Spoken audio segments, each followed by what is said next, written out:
आणि या अनुषंगाने आता आरोग्य विभागाने सुद्धा दक्ष राहण्याचा इशारा आपल्या यंत्रणांना दिलेला आहे, कारण उष्माघाताचे अनेक रुग्ण या काळात समोर येताना दिसतात। आता पुढची बातमी राजकीय आहे। बच्चू कडूंना विधान परिषदेसाठी विलीनीकरणाची ऑफर देण्यात आल्याचं सूत्रांकडून कळतंय।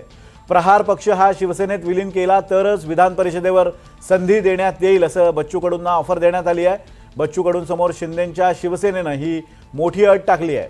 नीलम गोऱ्हेंच्या नावावरही शिक्कामोर्तब झाल्याची सूत्रांची माहिती आहे। म्हणजे शिवसेनेच्या वाट्याला 2 जागा आहेत, त्यापैकी एक जागा नीलम गोऱ्हेंना देण्यात आल्याचं समजतंय, तर दुसऱ्या जागेवर बच्चू कडूंच्या नावाचा विचार सुरू आहे।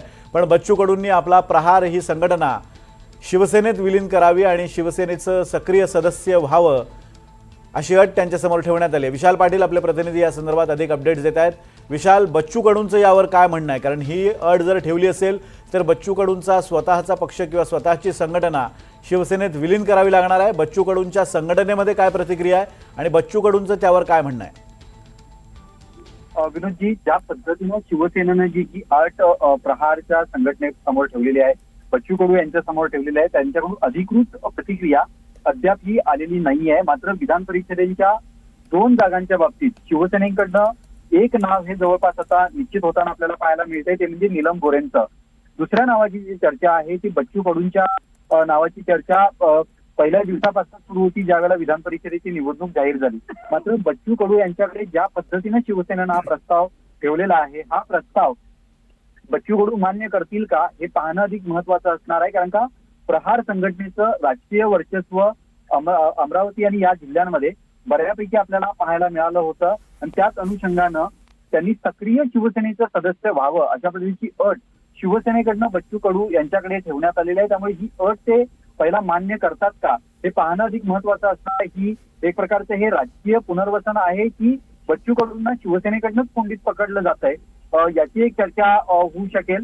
मात्र शिवसेनेकडनं त्या 2 जागांच्या बाबतीत नीलम गोऱ्हेंच्या नावाला जवळपास हिरवा कंदील जो आहे हा मिळतोय, तर दुसरीकडे बच्चू कडूंच्या नावाला ची जरी चर्चा असली तरी बच्चू कडू शिवसेनेकडनं जो प्रस्ताव त्यांना देण्यात येणार आहे किंवा हा जो प्रस्ताव दिलेला आहे, या प्रस्तावाच्या बाबतीत ते अनुसरतात की हा प्रस्ताव ते मान्य करतात का, यावरती पुढची गणितं जी आहे ती दुसऱ्या जागेच्या बाबतीत आपल्याला पाहायला मिळते।